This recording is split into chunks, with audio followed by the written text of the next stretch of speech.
Hello everybody, and welcome to the second video, my initial impressions of the Elder Scrolls Online beta. This video will focus more on the actual full game itself instead of just solely the Templar class. Speaking of classes, we have 4 of them, which was a surprise to myself. I thought we'd have at least about 6 or 8 of them. But the 4 classes, they fill each of the Holy Trinity roles very well. You've got your healer, your tank, your DPS. We've got hybrids, tank, DPS, hybrids mainly. In the Templar and the Dragon Knight. Nightblade is our stealth gameplay, Sorcerer is our DPS restoration, also the Templar does restoration, so typical jack of all trades, maybe master of none, yet to see, don't know how that'll turn out. So 4 classes, bit of a shock. However, if we think about how long this game's going to have to last, it's subscription based, it's going to have to last a long time, many years, so there's plenty of classes and class-based content that can be included in future expansions. Keeping their options open, I'm happy with that, especially these classes are so... They've got brilliant skill lines, potentials for brilliant stories. Here on the video, John Cleese and his wonderful voice acting, this really made the starting area for me a brilliant place. I absolutely enjoyed this. Like I said in the first part of the video, it's a really good starting area to accelerate the story and plunge your character into the story. It's class-wise, not the best. There's not really any class development going on, but for story purposes, it's really good. It's quite short as well, so I'm just going through all the underground bit here. Yeah, I usually end up looting the chest, but it takes me about 2 hours to get through, and then my OCD kicks in like, oh, have you searched all the chests? And then I have to go back and make sure I have. Combat. Okay, here we go. So, I've only really done melee combat. Range combat, I tried. Ranged in bow and arrow. And staff combat, casting spells, wasn't my cup of tea whatsoever. I don't usually play sorcerers anyway.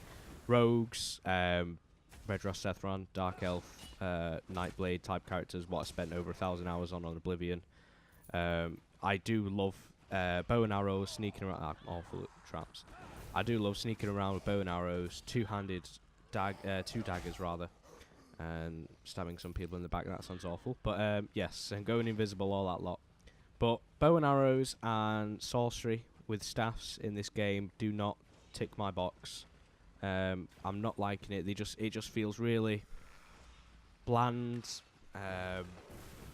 very simple. It doesn't excite me as much as hand-to-hand combat like this does. Casting spells like Sunfire, however, I do like. I can use them in combat or close to combat, and they get integrated into the whole swing of things. I do kind of enjoy them, but I couldn't play 50-odd levels using a staff and a bow and arrow. And this is one of my biggest gripes with the game, the combat. For me, it's not all about the combat, but it is a very, very important part since it's mainly how we accelerate our characters. Even hand-to-hand combat for me isn't satisfactory. I do like it, and I'm sure it gets better with more skills. However, as I've tried it now up to 10 or so levels, it hasn't fully ticked all my boxes. But it's not off-putting, I'll put it that way.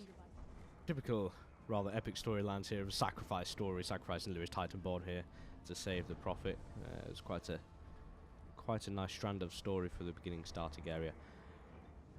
Big part of the game coming up now, the world itself, the place we are leveling in, the place we are shaping and adventuring through, slaying evil or good people, depending on what path you take.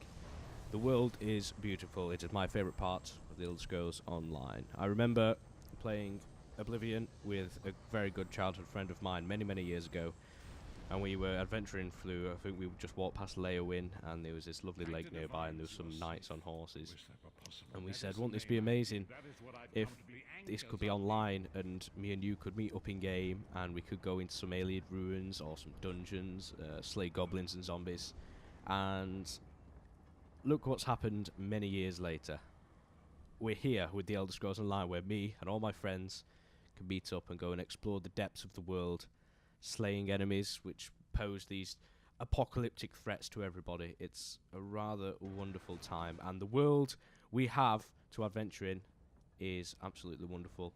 And Molag Bal, hello there. I hope I get to kill you one day. Nice little mini boss fight kind of thing ensues here, which is really nice here to finish off the starting area. There we go with the Sunfire. I love that, especially when you kill an enemy with Sunfire and they turn into a pile of ash. So yes, the world, we get to explore all the content we've already been through. We've got Cyrodiil in the middle, which I'm not the biggest, I wouldn't say fan, I'm not the biggest enthusiast of PvP, I'm not that good at it. However, I will be spending many hours in Cyrodiil, as it is a fond place of mine. We have Skyrim, which I'm sure we've all been through, and we've got all the other places we have and haven't been through as well. I've got all my maps here from previous Elder Scrolls games and some other maps as well. I've got a little one from an Engage game of Hammerfell and High Rock. The Elder Scrolls Travel Shadowkey. Very special little map there. So yes, the world is a very, very important place for me in the Elder Scrolls Online, and we get to explore these wonderful places. I'll be very interested to see all the personalities of these zones we've always wanted to explore and already have explored, developing the game, their towns and their NPCs. It'll be a great place to adventure with our characters and our friends. Graphics. For a game which has to keep the system requirements down on PC and other next-gen consoles to increase our market, especially on PC, the graphics are just incredible. Absolutely phenomenal here. I haven't got a very expensive PC, about £350, £400 been spent on this rig here, and I'm running at maximum FPS, shadows on high. When frapsing, however, you might just have seen the FPS does go down quite a little bit, especially in some rather extreme circumstances, extreme shadows and lighting effects, new zones. However, I can usually minimise them effects by turning my shadows down. But the graphics are wonderful.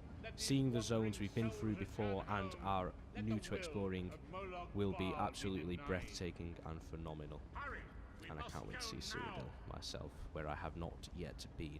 Factions: Aldmeri Dominion, the Daggerfall Covenant, and the Ebonheart Pact. 3 factions plunged into a world pitted against each other in a fight for survival. It builds the bitterness between races and develops some wonderful story. I'm quite a fan of this. I'd like to see how it affects the story progression and character progression in game. It will be very exciting to see. So here I am, fresh into the world from the starting area, ready to wage war as my Templar. It's been fun, guys. There will be more discussions on the way in future weeks, and once my limited edition arrives and my early access begins, there will be videos being pumped out at a regular pace, and you'll be able to follow the adventures of my Templar Uldred Galahad through the world of Tamriel. So stay tuned, like and subscribe. Thank you for joining me, and good luck.